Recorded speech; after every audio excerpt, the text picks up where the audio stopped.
some people like to stay on top of their stuff, whereas others just wing it. I would say the same person that likes a semi-annual review is also the same person that doesn't run into audit compliance issues all the time. Yeah, or have, all kinds of random things pop up that, they're not. Never get their billing set up right. You're always late. Always late. They're always paying more on their stuff. Forgot to add this, forgot to add that. And I'm not putting any sort of judgment on them.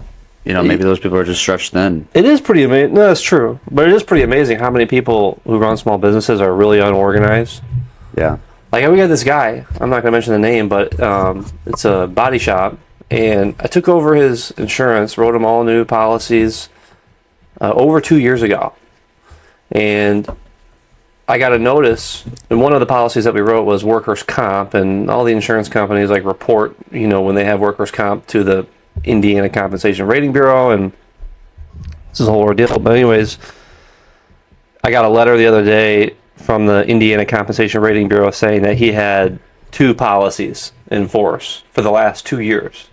So he's been paying for 2 separate policies since we originally took over his coverage over 2 years ago, and he knew about it. I asked him, I said, hey, you know that you have another, but he goes, yeah, the other guy won't cancel my policy.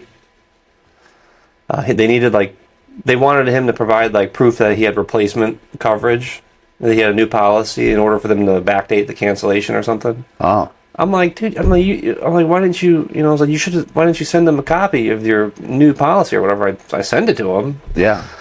And he goes, I know, I just, it keeps slipping my mind, I keep forgetting, I'll send it to him.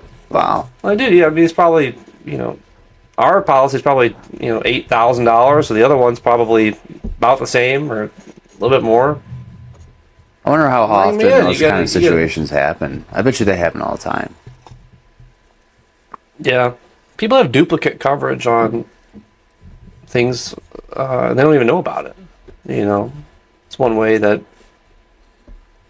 you can save some money, I guess, if you make sure you're not, providing duplicate insurance, especially on property coverage, whether it's your personal property, your tools, your equipment, your building. A lot of times, a lot of those things can kind of get overlapped a little bit, I guess.